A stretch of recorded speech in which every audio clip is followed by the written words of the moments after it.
All right, welcome back to Radio Wasteland, and our guest tonight is Stephen Bassett, the Executive Director of Paradigm Research Group. That's paradigmresearchgroup.org, which was founded in 1996 to end a government-imposed embargo on the truth behind extraterrestrial-related phenomena. You know, do you prefer Stephen or Steve? Yeah, Stephen professionally, like when you're signing up for things and whatever. Let's stick with that then. But Steve, no. Steve amongst podcasters. I'm a podcaster now too, so we are part of the same fraternity. All right, so Steve, my first question whenever it comes to disclosure is always, how sure are we, and how are we sure that the government even has anything to disclose to us? Well, there have been an awful lot of people that have been studying this phenomena for 70 years. Each decade, the amount of investigation by the research activist community has just grown. Massive amount of evidence has been compiled. Thousands of books have been written. Hundreds of thousands of websites. Now we have podcasts, right? That's true. Documents, FOIAs. We have a mountain of evidence which confirms a few absolute certain facts. One fact is that there's an ET presence. It's been established, been proven many times over. The second is the government knows about this presence and has embargoed the truth of it, confirmation of it from the people, from American people. That's a fact.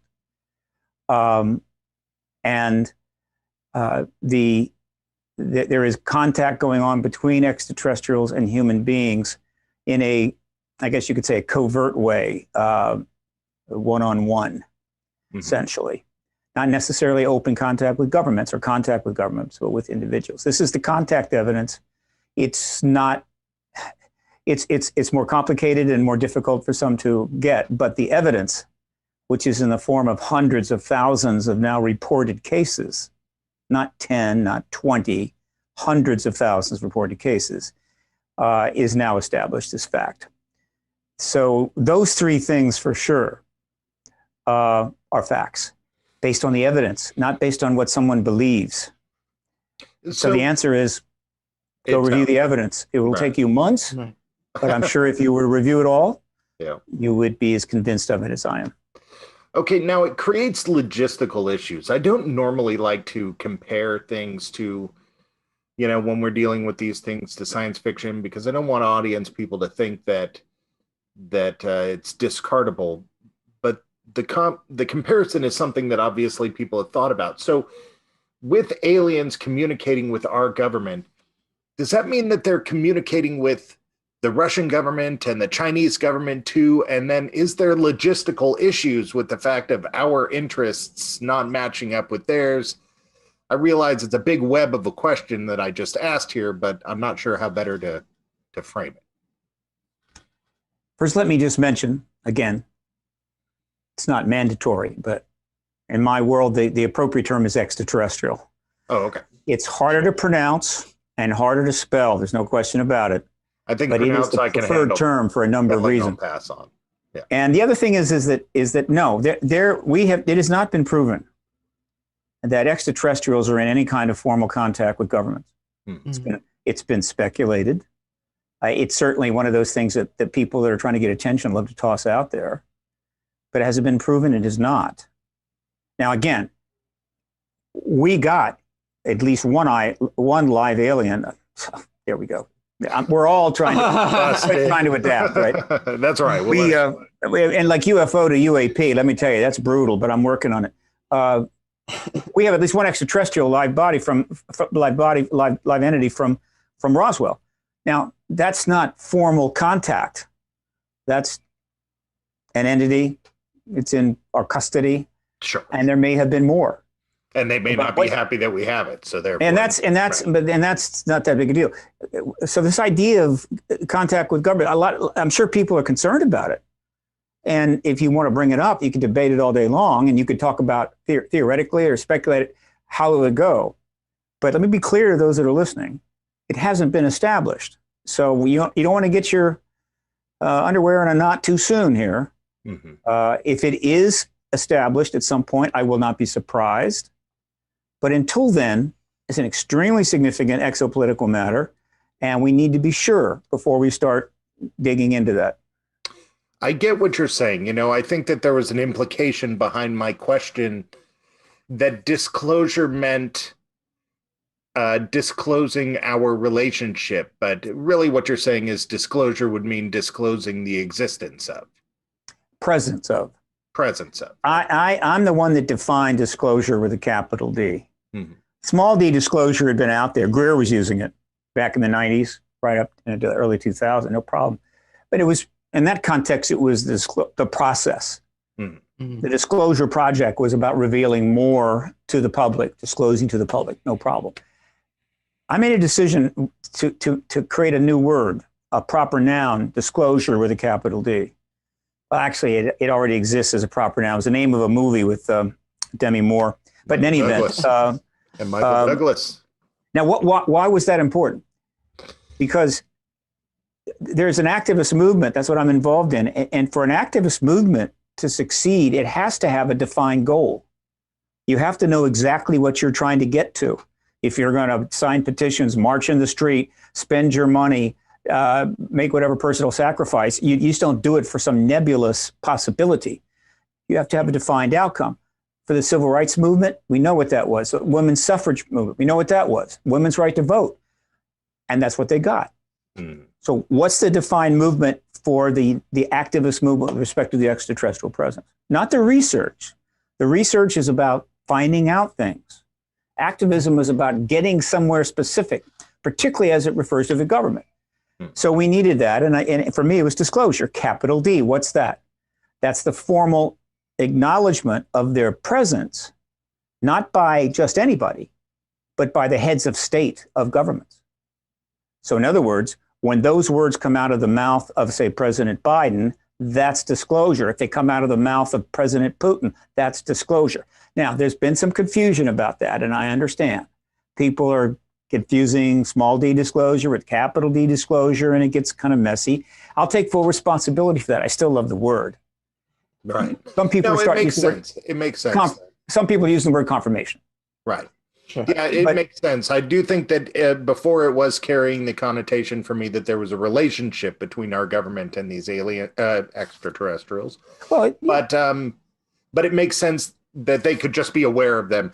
And I think that brings us to the next obvious question, and that is, I mean, why not tell us? I mean, why I can't imagine that in this world of technology, in this world of amateur researchers, amateur astrologists, and all sorts of stuff. I mean, why hide it? Well, now, I know you may not know the answer to this, but surely there's some speculation. Well, I have a pretty good idea. I mean, I'm asked that question constantly. I've been thinking about it for years. We have a pretty good idea why the presence of ETs and what the government knew about it was embargoed. Mm-hmm. And that's again a language issue. I'm the one, I'll take responsibility for that one. UFO cover-up was the term. That's what you used to describe what the government was doing. That was it for decades and decades. Wrong term. And you want your language to be clear and productive and not destructive. There are many instances in activist movements where language pops up, which is really not helpful at all, but people just get on it and off they go. And that's bad. That's a bad idea. So what UFO cover-up is... We were talking about, Kara and I last week, we were talking about the coronavirus and how we felt that I felt that the word use of the word novel was part of the problem with people, and people didn't really understand the word, and the confusion of that term actually led to a lot of confusion in the public. So I get what you're saying. You really want to that's an instance vocabulary. Yeah, that's an instance of simply the language being referred to it. That's not an activist movement. That's researchers describing what's going on, and that is a term that is used in the research community, the virology. But the public did not get that. So that's also another. Language can be an issue in any area of communications, but there's a specific kind of problem that develops in activism. So UFO cover-up implies that there is an illegal process going on. Same thing with conspiracy. People refer to the truth embargo as a conspiracy. It is not. It is, in fact, a legal policy of the United States government going all the way back to 1947, justified under the National Security Act and other presidential directives that might have been issued. And so it wasn't illegal. It can't be a conspiracy, and it's not a cover-up. It is a truth embargo, like the embargo of Cuba.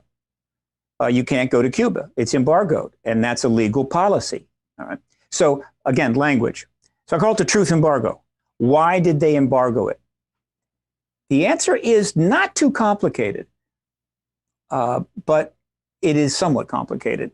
The extraterrestrial phenomena of the modern era begins in 47. Prior to 47, there just wasn't much going on. Throughout the first half of the 20th century, there's just very little happening for whatever reason. Don't know.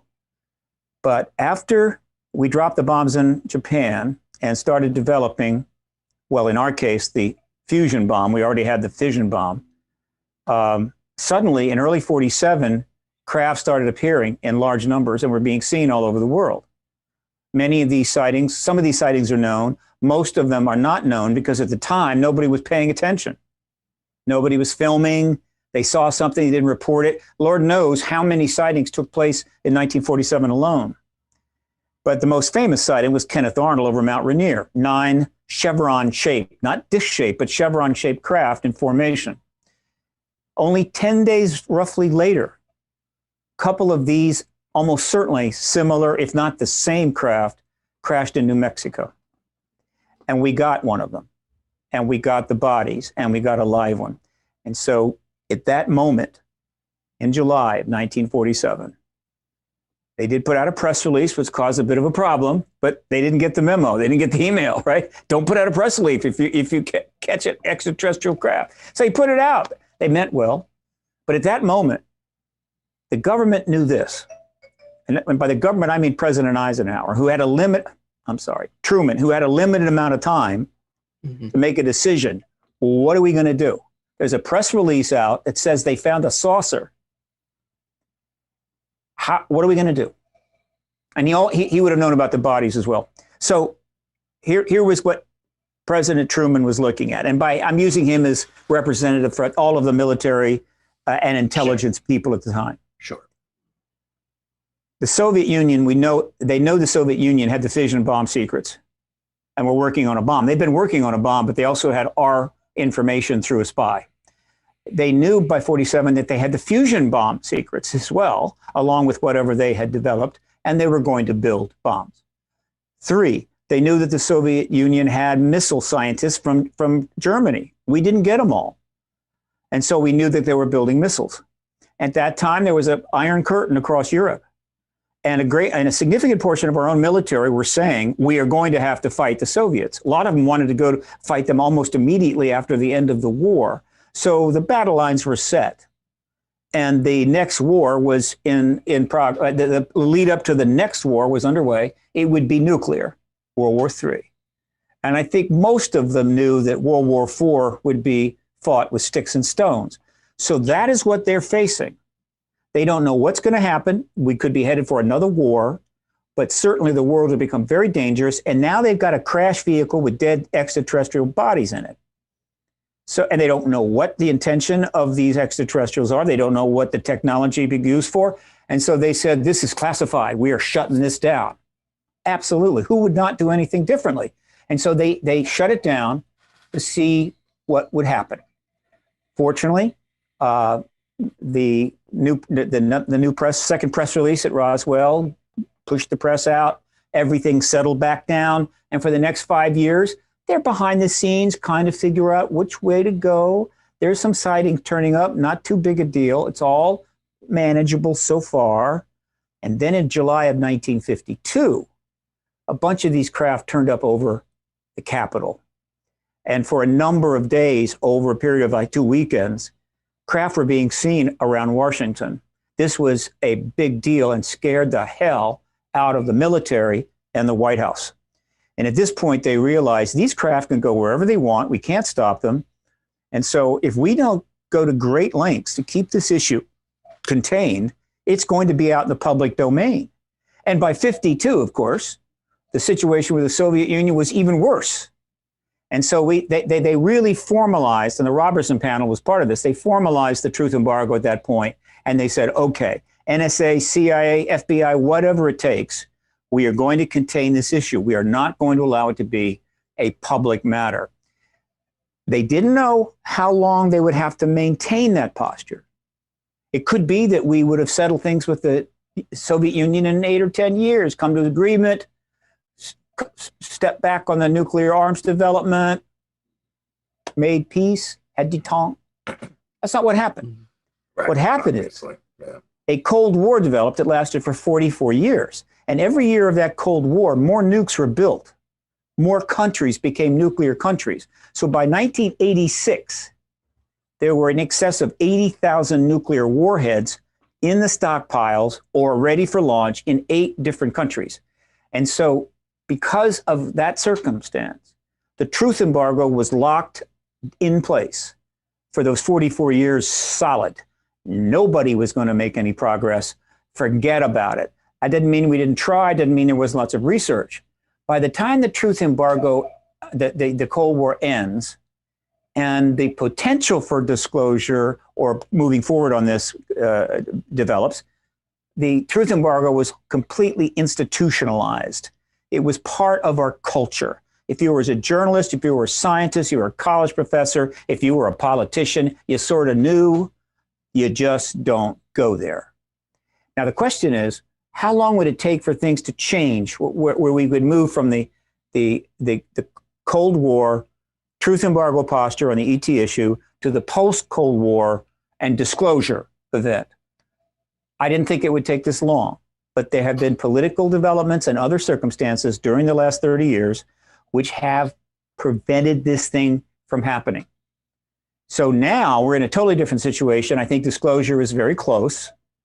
But that's the short answer to your question. Why didn't they just tell us the truth? When you say political developments, do you mean like the war on terror, or what are you? 9/11? Yeah. Iraq War, first Iraq War. Mm-hmm. All of these happened after. Well, the first Iraq War happened just as the Cold War was ending, interestingly enough. Sure, yeah. And that's an interesting speculation. I like to put it out there. Looking back, it was clear that once the Cold War ended, the door was opening. It was a question of who was going to make a move. We know who made a major move, and that was Lawrence Rockefeller. He admitted that once the Cold War was over, he intended to push getting this information out to the public right away, no matter who became president.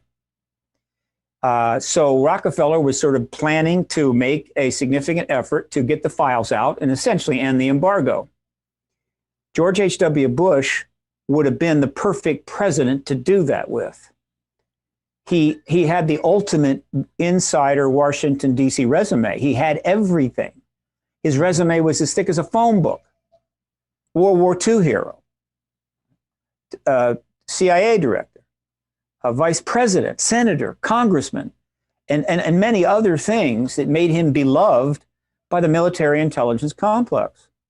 And so if he had won the election and Rockefeller had approached his administration, it's very possible we would have gotten disclosure because he would have been perfectly acceptable to the Department of Defense with respect to getting this done and then handling how it goes, how the public dealt with it, and what the government was going to do, how the military would handle it. But he didn't win. In fact, the opposite of him won. To the extent that H.W. Bush was the darling of the military intelligence complex, Mm-hmm. William Clinton was despised by the military intelligence complex.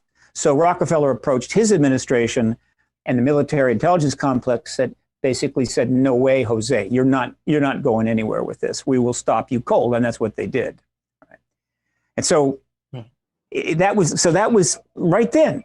We had a chance for it to happen. We also had a chance in 47. I mean, if Eisenhower, like Marshall, had been out riding his horse when the information came in about the crash, Marshall was riding his horse when the information about the threat to Hawaii came in from the Japanese, and he had taken even 12 more hours to make a decision, the press would have made it to Roswell. They were driving there in cars and boats and planes or however the hell they could get there and started interviewing the scores of witnesses in Roswell, firsthand testimony about what they had saw. But he didn't. He got it done fast. And within 8 hours, they had a second press conference out. That's how close we came to disclosure in 1947. Now, after Clinton comes in, that was the first major problem. Because from the standpoint, remember, disclosure or confirmation must come from the president. Bill Clinton was the wrong guy. He was so hated by the military that officers in the field were making jokes about the president in front of their own troops. And the DOD had to send out letters to the line officers saying it is patently illegal and violation of your oath to ridicule the president in front of your own troops. I mean, that's how bad it was. And it only got worse. The CIA knew about his womanizing, the pot smoking, the draft dodging, the fact that he did not serve. All of that made him absolutely unacceptable. And so in a sense, that guaranteed the first 8 years of the post-disclosure world. The first 8 years of the post-World War II era. Cold War era. I get it. I'm doing a lot of interviews, and let me tell you, my brain is slowly starting to defuse. We're gone. We lost those first 8 years. And I could go through the rest of the 22 years and give you reasons why it kept getting pushed down the road, and that explains it. This is maybe a stupid... Sorry, go ahead, one more thing on that. Yeah. This is maybe a stupid question, but on the... I guess just why would disclosure have to come from the president? Like, surely there were memos and stuff. Why couldn't Edward Snowden type, find, hey, here's some emails about this stuff, and here it is, We've gotten things like that. The CIA has been releasing lots of documents or putting documents on the internet over the last 3 years that actually have UFO or UAP material in it, we call UFO, and other things have been obtained. That's small d disclosure. Okay. So if Edward Snowden had released some files that referred to the issue, that's small d disclosure. That's more information being told to us. Yeah. Disclosure with a capital D, again, is an event. And it's defined. In other words, we define it, right? By defining exactly what it is, it minimizes my argumental demands. It is only the announcement from the president. Okay. And the reason that's important is that if the president confirms the extraterrestrial presence to the American people, which will be accompanied by additional confirmatory evidence, be assured of that, above and beyond what we have in the public domain, that is it, okay? Right. It's now known, it's now going to be accepted worldwide within days. I guess here's my question. Say you have a tape of the president saying, yes, aliens are here, extraterrestrials are here, and that gets leaked or something. Does that count as capital D disclosure? No. A small d disclosure, but that's an intense small d. In other words, that would be powerful. There are any number of things that could have happened under the small d disclosure umbrella that would have possibly forced disclosure with a capital D pretty quickly, forced confirmation. We really haven't had that. Right. Boy, I mean, Roswell was an example. Roswell could have done it. Right? Again, it was they were able to get on top of it pretty quickly. Since then, Phoenix Lights was a major event, but they moved quickly to come up with a stupid excuse for it or explanation and got it under control. Let me think about, again, there have been major cases, like Rendlesham Farms was a major case, could have gotten out of hand, but it was near a military base. They were on it right away. It was pretty much contained. The Nimitz event was a major event, very much contained right away. Now, if 20 saucers were to hover over Chicago for maybe 6 hours, make unusual maneuvers, and then when planes were set up to intercept them, just disappeared, outrun them, that is a level that would have literally forced the government's hand. Now, something you need to keep in mind, and all your listeners need to keep in mind as they as they read and hear about these events that are happening every couple of weeks now. This whole issue is coming to a head. I'm saying the disclosure is close, and they're seeing all these things happening and go, what's going on? And they're trying to understand it, and they're trying to assess it. What does it mean? And okay, that's fine, do that, but you have to keep something in mind all the time when you see anything coming from the government or the Navy or the DOD or anybody else. Those who are on a need to know in the United States government have known there's an extraterrestrial presence since no later than 47. They've known for 74 years. And that includes the UK government and pretty much every developed country in the world. Canada, Australia, France, and China, Soviet Union, now Russia, all of them. There are people in those governments on a need to know that are aware. Now, who else knows how large the group of individuals within any particular government? Most cases are going to be confined to their military intelligence community. No, may vary. But the governments know. And so when they say and do things, you have to keep in mind that obviously it's in that context.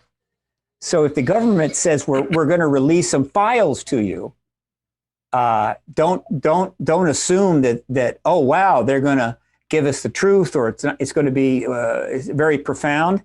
Because if they wanted to end the truth embargo, the governments could have done it anytime they wanted to, anytime. And so everything else they do is always going to be short of that, right, unless we are in the final phase of the truth embargo and they are starting to become involved in ending it. Then you could have then you might expect a stronger events and responses, and that happens to be exactly what's been happening since October of 2017. So, regardless of how people feel about Donald Trump as a president, I think we can all agree that he was a talker. Were you surprised that disclosure didn't come from him? No, not at all. No. As I said, Bill Clinton was simply not acceptable to be the disclosure president. And that was after the Cold War ended. Jimmy Carter made a run at the issue. He was a very honest man, and a lot of people wanted him to look into it, and he did. He tried to, and he was stonewalled. He was blocked. Right. In other words, how do you block a president? Well, you just tell him, sorry, got nothing here. And if the president doesn't want to push it, then that's it. So George Bush, the son of George H.W. Bush, who would have been the disclosure president possibly if he had won a second term, was not briefed and was not going to be able to do it. He wasn't going to be allowed to do it. And there's some reasons for that. I see. You're saying that they just don't even inform them of the important aspects. Well, some they do, some they don't. But right, they're not going to inform a president that they absolutely have no desire to. They do not want to be fronting this issue. Donald Trump was not someone that the military intelligence complex wanted fronting this issue. Period. It wasn't even a close call. Given the split of everything, that makes a lot of sense. There's 1,000 reasons. But they absolutely did not want him to do this. Now, that doesn't mean that, hey, anybody in the administration can read the books. They can go to the websites. I mean, the huge amount of information in the public domain is available to everybody. And so you have people on the Hill that they see this stuff. And it's going to come up, Lord knows. And it did come up, and he was asked about it a couple of times, but by individuals in his circle. And he gave a nondescript response. He wasn't briefed, at least not a major briefing. He finally did get a briefing from the pilots of the Nimitz, but it just wasn't in the cards. Wasn't going to happen. Now, if he had won a second term, that's different. Because of what's happened the last 3 years, even if he wins a second term, I don't think the Pentagon and those that are involved in this disclosure movement right now could have waited 4 more years. I don't think it could have contained it. And so it might well have been the case. He would have been the disclosure president in the second term. So how about Joe Biden? Ultimate Absolutely. Washington insider. So more reasons to think it's close. I believe he's going to be the disclosure president.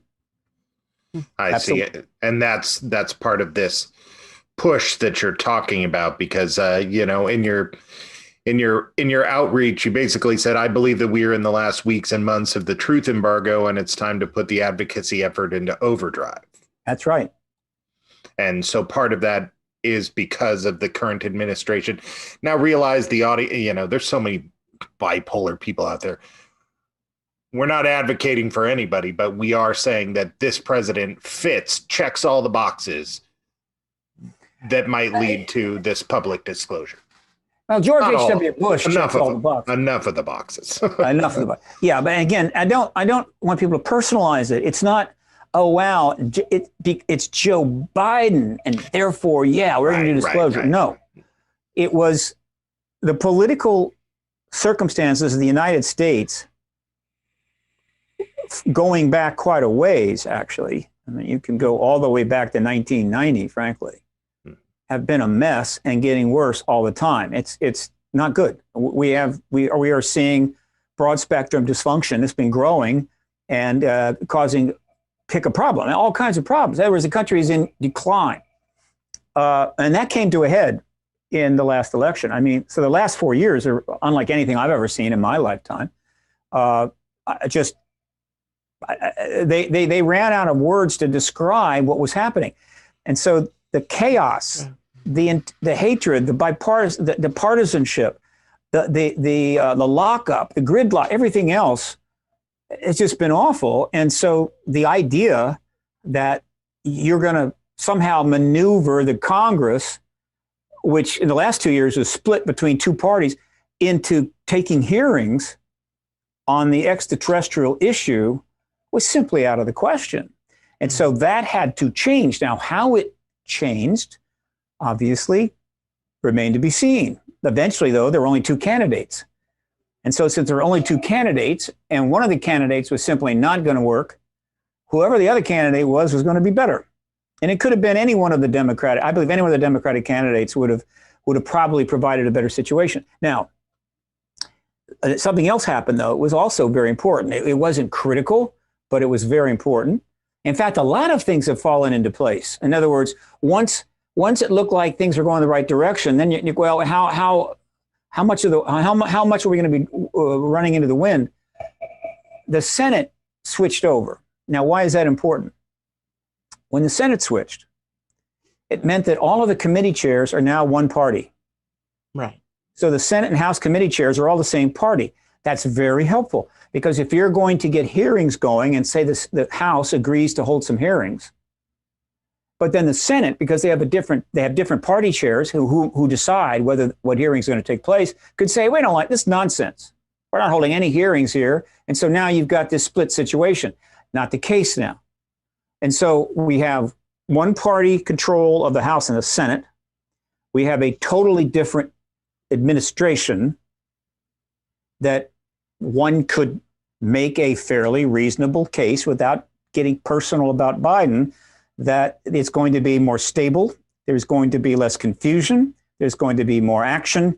And the partisanship is going to settle down some, and thus make it conducive to go ahead with this maneuver. And you may say, well, there's always things you're trying to get done, and sometimes they're harder than others. So what's the big deal about this having to have particularly favorable circumstances? Mm-hmm. Because there's another thing all the listeners need to keep in mind as they contemplate what's happening here. I've told you one thing. The government's always known about the ET issue for 74 years. The disclosure event, the confirmation of the extraterrestrial presence by a head of state, which will then expand worldwide within days to every head of state in the world, and the process leading up to it, which you have to have, there has to be a way to get this done and do it in an appropriate way, is the most profound event in all of human history, based upon the total impact and the rapidity of the impact, because there have been some significant events in history. Jesus Christ is considered a big deal, Muhammad a big deal, and there's been some others. But if you measure it on the basis of how many people are affected, how quickly, this is 7 billion people practically overnight. Most profound event in human history. It is a there simply aren't the words to measure how big this is. And so, yeah, given how big it is, how profoundly it's going to affect the human race and the politics and the geopolitics, it's a big deal. The conditions have to be right to pull it off, because anything of this magnitude is going to have a lot of people saying, no, we can't handle this. Too big. And anything this big is going to affect such a huge range of people and institutions and so forth. Not all of them are going to be affected in a positive way. Unless they say COVID is over. By the way, there's aliens. Go outside, have some fun. And by the way, that the COVID pandemic is the odd event. That's something that we didn't see coming, and it is now probably the most important factor in terms of the timing, right? In other words, I had a certain sense of the timing, but now because of the COVID, but even as late as mid-December, I still thought we could be seeing these hearings in February. But because of the variants and the vaccine schedule, when you do the math on that, probably late March it would be the soonest you'd want to do this, because these hearings have to be in person. They cannot be Zoom. The witnesses are going to have to be in Washington in person in front of the panel. And so you want things to be a little more comfortable than that. So that's the number one now. If this thing gets worse, if it suddenly takes off, if we get a variant with a 30% fatality rate, well, the hearings will be delayed. But that's true of a lot of things. If China sinks a U.S. carrier in the South China Sea, disclosure hearings will be delayed. You can count on that. You know, moving back a couple of parts here, when we were talking about the Senate and hearings and how does this work? Okay, so our government has a lot of checks and balances. That's great, keeps governments in checks, but it also makes our government move at an incredibly glacial pace when it comes to a lot of things. Sometimes. Is there a concern, or I would just assume that there is a concern, that another superpower or country with influence is going to beat us to disclosure? I've been warning our government about that for 20 some years. I bring it up all the time. I was bringing it up in Coast to Coast with Art Bell in 2000, right? I constantly bring it up. I even went to Moscow, gave an interview there and brought it up in Moscow. And I was able to leave the country. It's great. Now, why do I do that? Well, the reason I've had to do it that way is that, for some reason, the Pentagon never invites me to anything. And whatever they got going over there, they never send me an invite. And I'm going, okay. So if it makes you feel any better, they don't invite me either. Yeah, right. And I'm sure if I sent them a letter, I don't think anybody above, maybe somebody in the cafeteria might read it. But so how do I communicate? I communicate through the media. So you can find me saying this all over the internet if you go looking for my interviews, which are, most of them are archived. Sure. It's the great thing about the internet. Love it. Also in lectures I've given. And the message is simple. Look, you guys have been kicking this can down the road a long time. And you're not the only government in town. The president's not the only president in town. And there are presidents out there that could very well do this.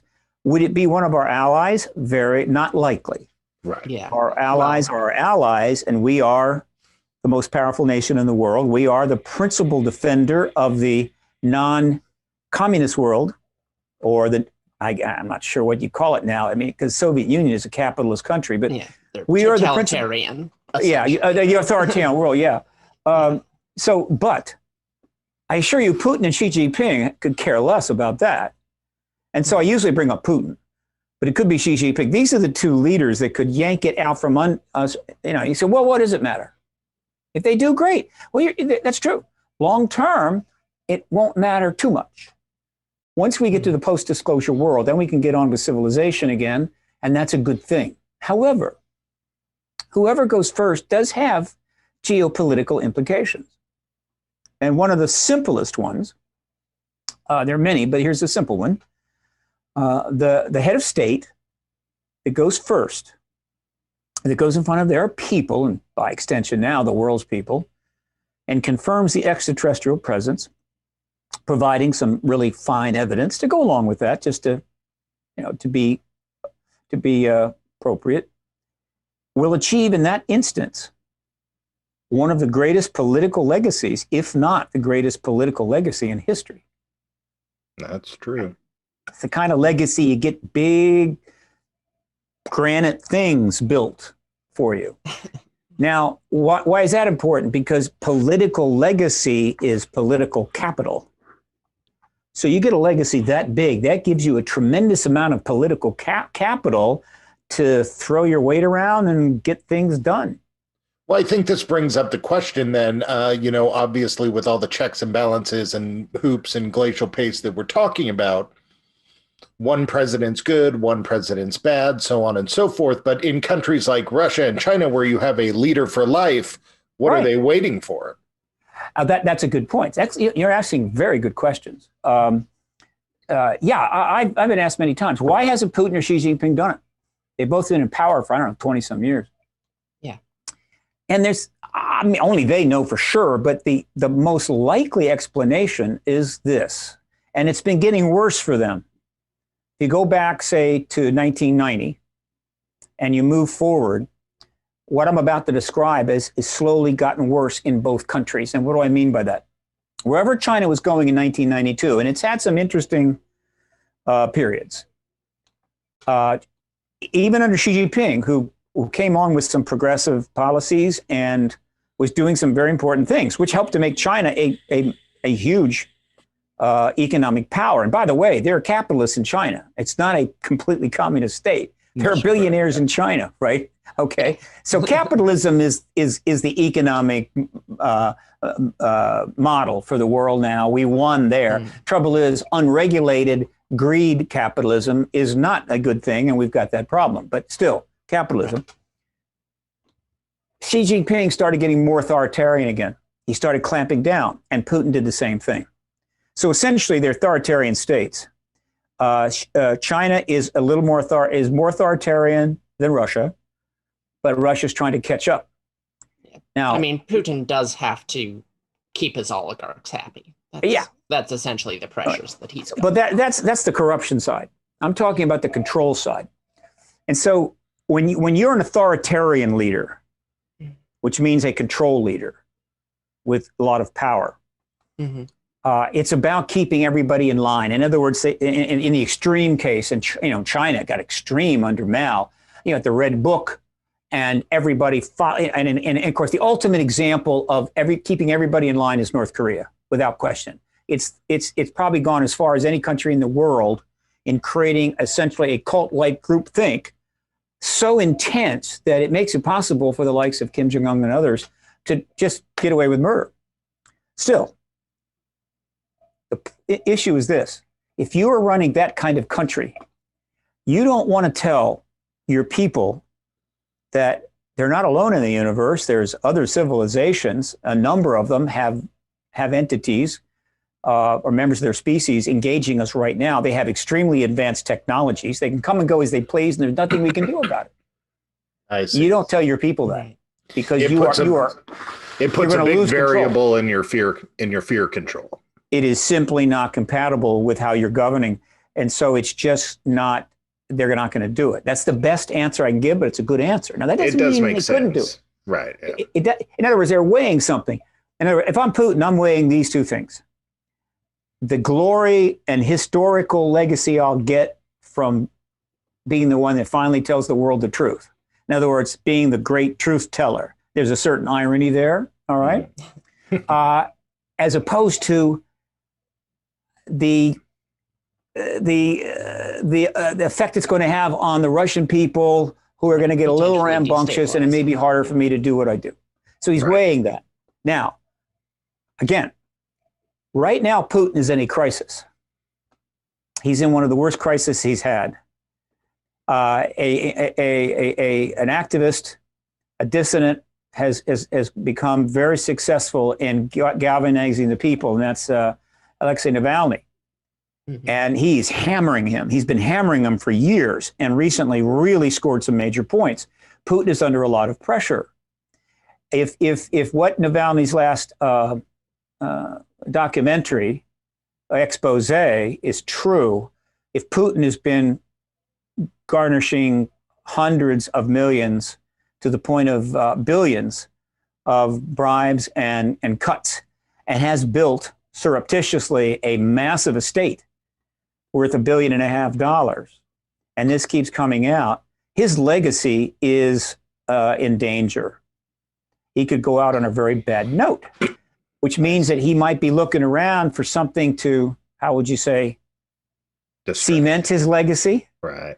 And so I would suggest if the DOD called me up and said, "What do you think, Steve?" I would say I would suggest you don't waste much more time. I think I'd get going on this, because this guy is with, he's assassinating people. He may have stolen more money than any leader in all time. Do you want him to get the legacy of the ET announcement as opposed to Biden? Right? Are you sure about this? So again, but the U.S. government has been the principal proponent and principal maintainer of this embargo for 70 years. And it's very hard for them to face up to the scrutiny and the questions that they're going to get. And so for many of them, it's like, just another day, just put it off another week, and not yet. A lot of them are thinking, put it off until I'm dead. Once I'm dead, go ahead. I don't care anymore. Right? And so it's just an inertia. They can't. But again, barring anything profound happening, I think we're about to get it, unless Vladimir makes a bold move, say, next month. Speaking of explaining, and, because when capital disclosure happens, they are going to have to explain, why didn't you tell us before? And, here we are, just yesterday, I think it was, maybe the day before, we landed on Mars with a rover with the sole intent of looking for microbial life. How do we explain that?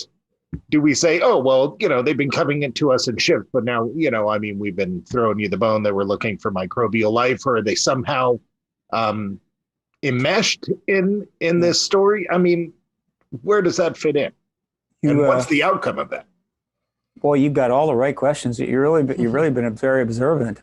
First of all, here, let me throw a little hors d'oeuvre to your audience. I just put this tweet out. If you are a betting person and you can get reasonable odds, you might find somebody that's willing to put a wager with you, or wager with someone, that life on Mars, either clear fossils of former life, or actual living life, is going to be announced within 60 days. 60 days, huh? Within 60 days. Now, the next thing is there, and I've said this many times, one way to look at everything that's been happening since the To the Stars Academy emerged in October of 2017, and then the big New York Times articles, and then all these things have been happening with the Navy and the Army and politicians and announcements and Harvard astronomy professors and all this stuff that's been going on. Okay? One way to look at it is a big, just put it in one box and call it a public relations campaign. Because I think that's what's going on. It's a public relations campaign. It's not, we just discovered this and we just discovered that. Or I think I want to go there. Or no, it's public relations. Now, what do I mean by public relations? And this happens all the time. Some celebrity will have some awful thing that they've done, and they've just learned that it's about to hit TMZ, right? Or the Daily Beast or something, and it's bad. So what they do, some of them, if they have enough advance warning, they will go out and hire the top public relations person they can find, and that person will already start working up how the celebrity is going to handle it, right? What to say, how to say it, when to say it, other factors. Maybe line up some support from people or friends who will say nice, whatever the hell it takes to try to mitigate how awful this announcement's going to be. And guess what? It works when it's done well. This absolutely. Is not uncommon. It does, yeah. Government's got the same problem. The announcement of the extraterrestrial presence poses a whole range of embarrassing issues and will raise embarrassing questions for the United States government and other entities, not only, also NGOs, certain non-governmental organizations. Big time, really big time. The kind of things where the announcement comes out Monday, you immediately submit your resignation to wherever the hell you're working for. And if you've saved up some money, you take the family and, well, what's fashionable? You go to Cancun, right? You stay there for a couple of years. Just until things cool over. I mean, it's going to be like that. It's going to be tough. And they've always known this. And so all these things that are happening are not exactly what they seem. In fact, a lot of what's happening are from people who know a lot more than they're saying, that are far more informed, and what they're doing is not about, oh, wow, I know this, you need to know it, but rather I need to get this out in order to get the situation shaped so that it's not going to be so bad. All right, now that's very simplistic. Now let me take it one step further. There is a way that disclosure should happen. We've always known this. There is a proper way for it to happen. Now in Russia, hey, it happens any way Putin wants it. Putin doesn't need to do anything but just hold a press conference in the Kremlin. Boom, that's it. And he might do that, but not in the United States. And that may or may not be a good thing, but overall, but in the United States, there's a way it should happen. We've always known this. The way that disclosure is supposed to take place is that the United States Congress, one of the three branches of government, based upon information provided to them and some understanding of the picture, decides it's important enough to hold congressional hearings in order to get information from witnesses, which is what they do all the time. All the time. You know, a lot of people don't understand why they hold hearings. It seems like it's all show. Well, and increasingly it has become. So they'll hold a hearing simply to put on a show. And that's, of course, part of the dysfunction that's making our country fail. But that's not why hearings are not part of our government process. They're not in the Constitution, but it is a power that is not precluded, and Congress has made it standard policy. It says if you're going to pass important laws, one of the ways that you get informed is to bring in live witnesses to talk to you and also get information documents about the issue that you're contemplating, and then you form your legislation from an informed basis, right? Right. Informed law. It's very straightforward. Sometimes you do it because there's a real serious issue out there and the public needs to know about it, as well as you, and you hold those hearings so that the public learns about it through hearings from people under oath. And so these are very valuable things. Okay, that's what's supposed to happen. So the Congress, meaning committee chairs, make a decision that we need to hold hearings on a subject. And then they line up witnesses to come in and testify. They ask them to come. If they don't come, and it's important that they be there, they will subpoena them. And they hold witnesses, hold hearings. Now, oftentimes these hearings are not particularly that big a deal, and they're not followed. They may not be filmed. They may not turn up on C-SPAN, but they hold the hearings.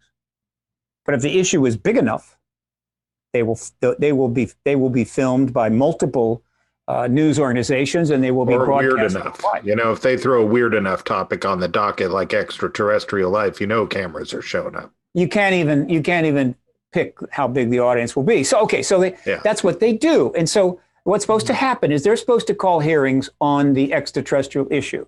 They've had two. The last one was 68 and then one in 66. They both lasted one day. I think the 68 had 4 people on site and some other reports, and then that was it. One day it's done. Was that an effort to really get to the bottom of the issue? No.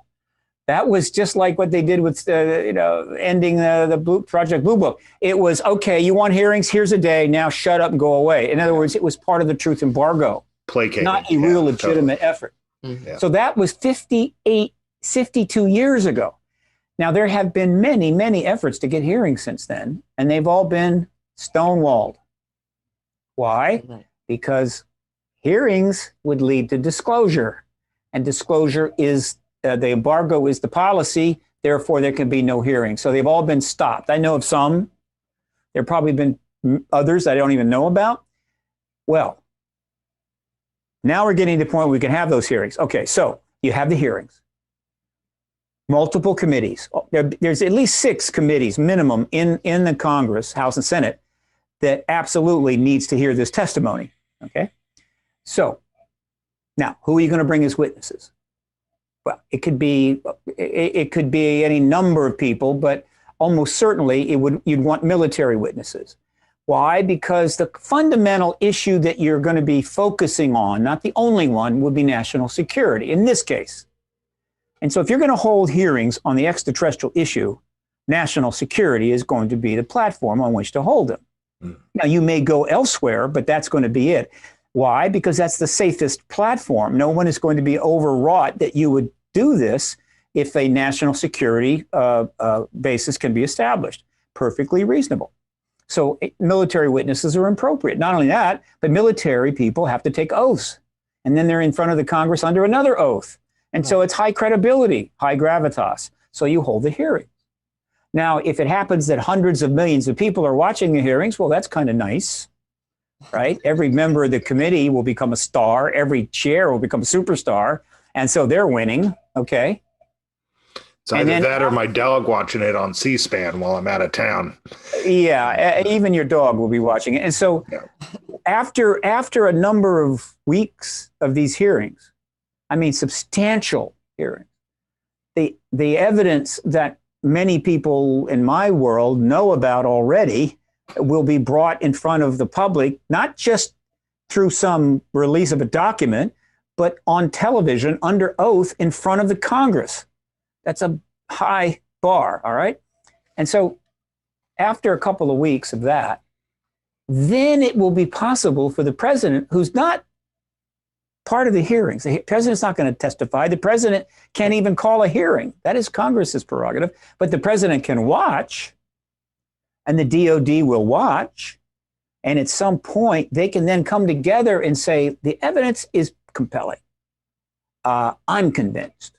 Are you convinced, General so-and-so? I'm convinced, Mr. President. How about you, Congressman? Yeah, or Congresswoman? Yeah, I'm pretty much convinced. I think then it's time to tell the people that clearly the evidence confirms there's an extraterrestrial present, and the president makes the announcement. That's confirmation. That's disclosure. Now think about this.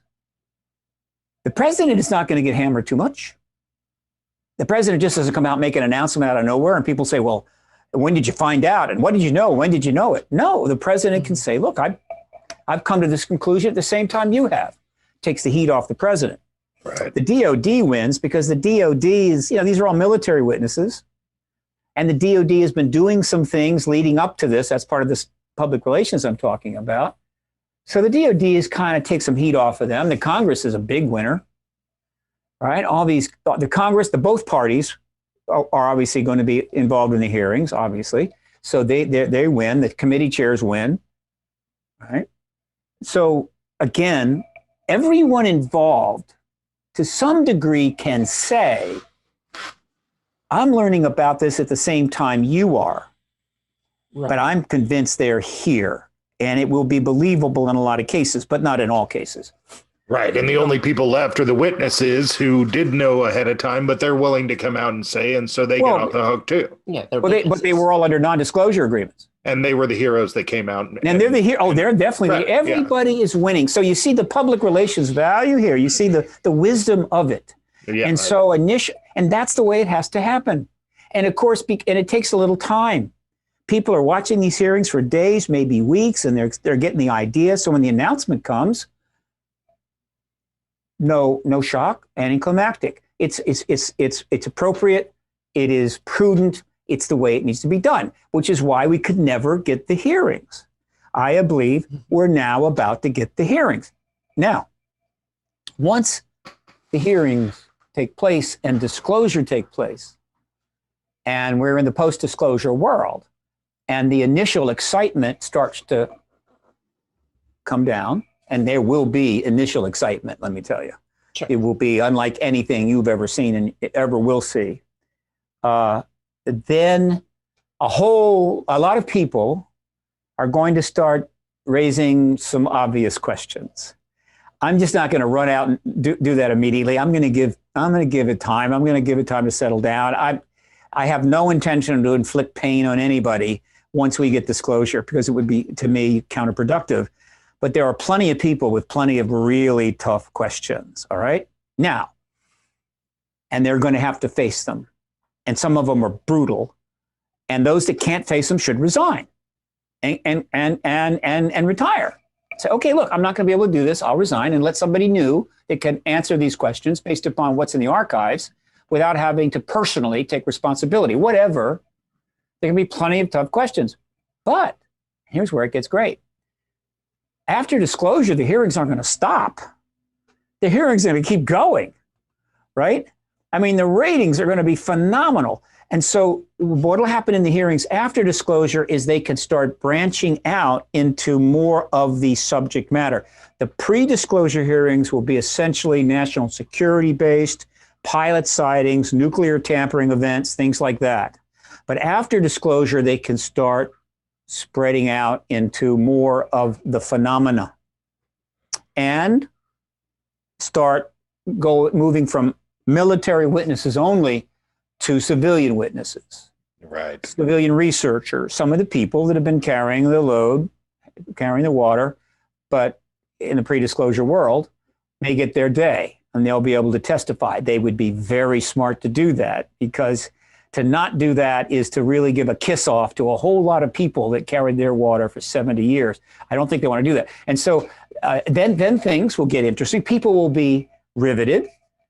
And nothing will get their attention more, I think, than when the hearings in front of the Congress, because it won't happen right away, decide to engage contact. It will happen. There will have to be hearings on contact. And this then brings up the toughest questions of all. And ultimately, again, the government, through whoever is testifying, will have to acknowledge they may have had absolutely nothing to do with the government's policy toward contact ever, but they are now in positions where they have to speak for the Air Force, the Pentagon, the FBI, whatever.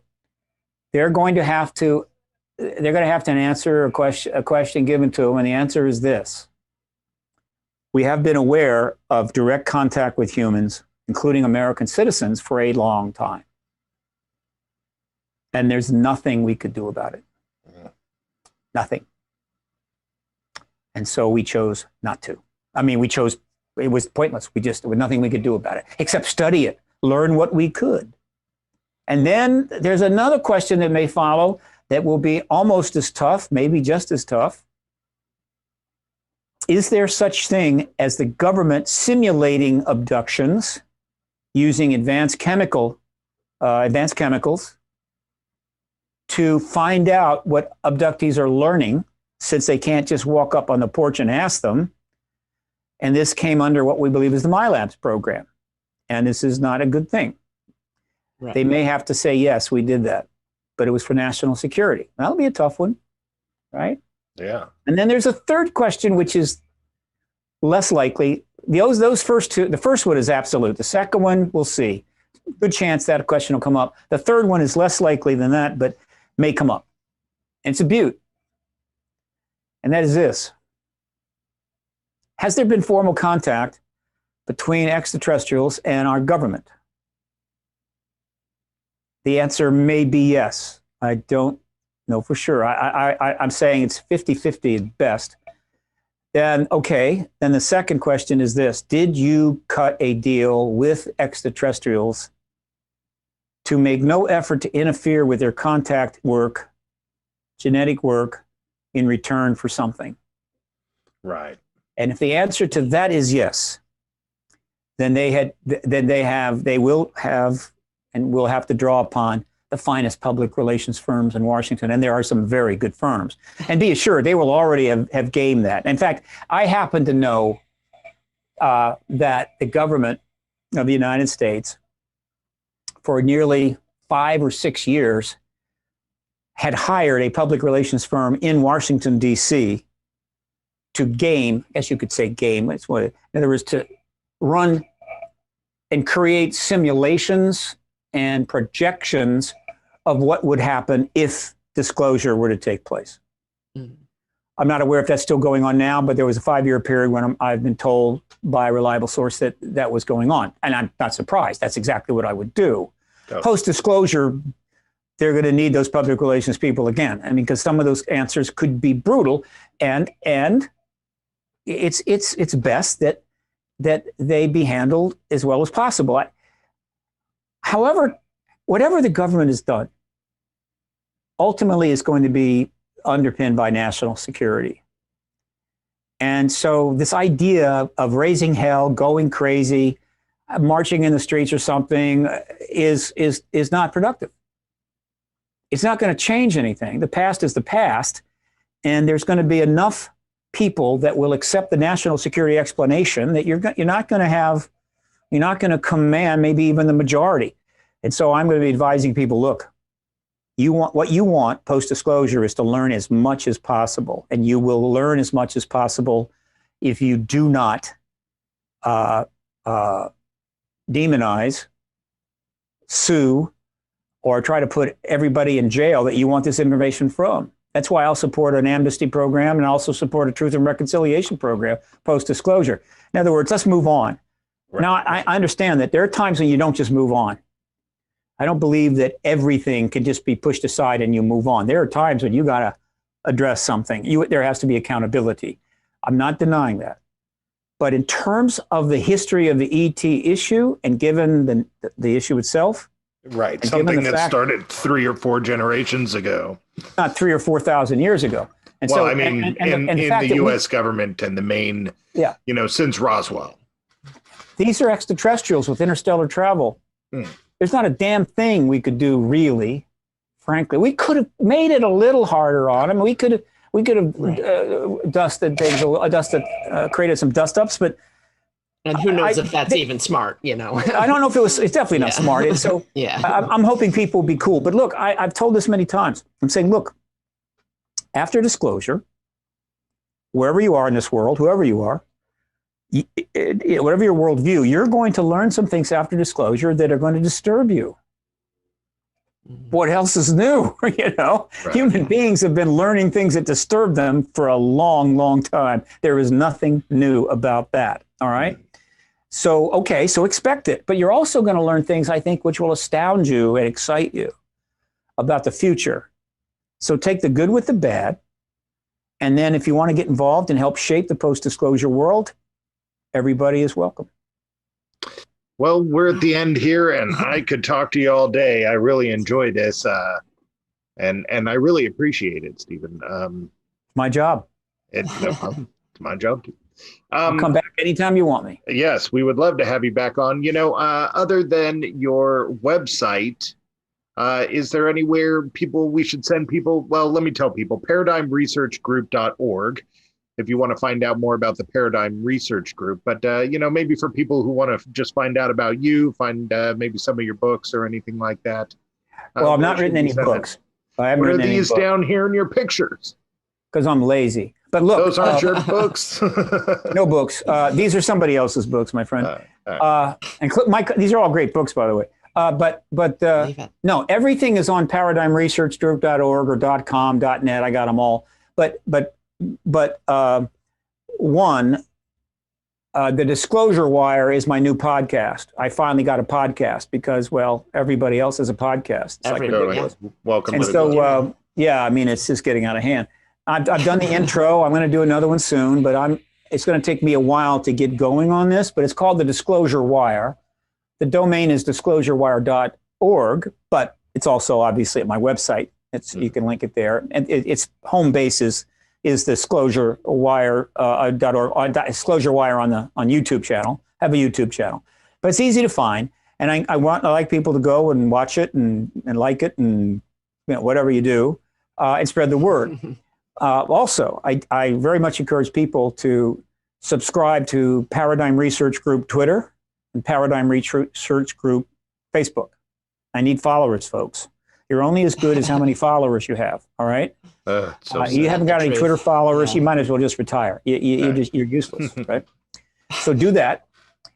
And if you go to Paradigm Research Group, there is a link up at the top there to subscribe. So you can subscribe to the free updates list, and you will get information from me on a regular basis about what's going down.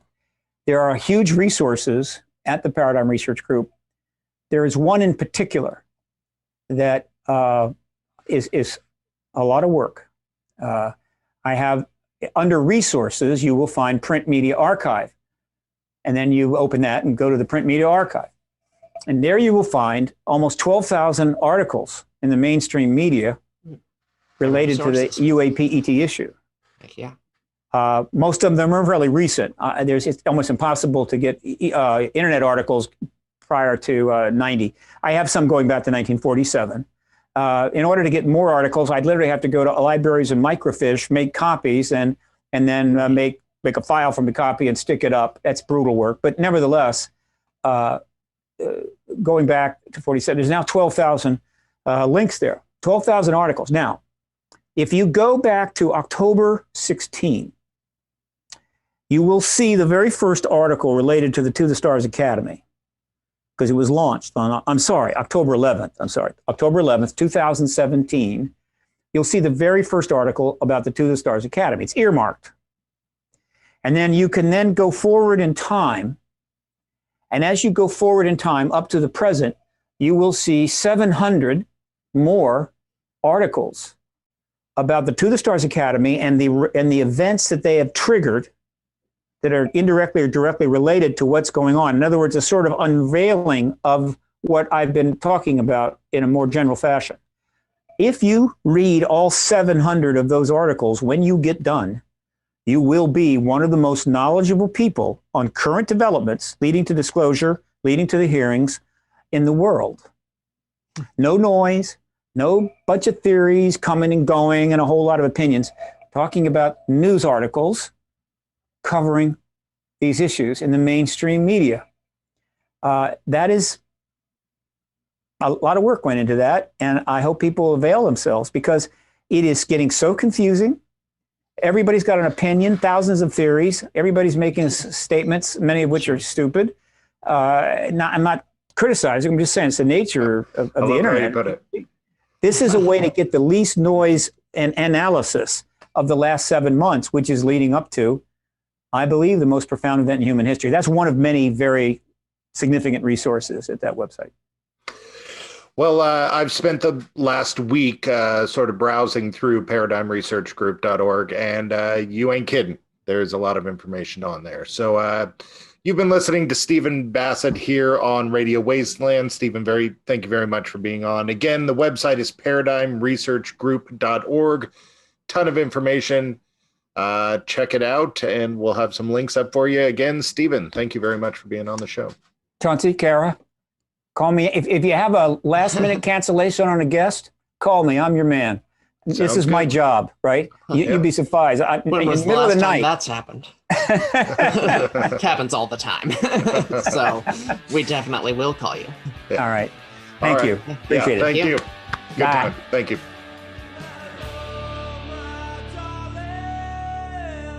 Welcome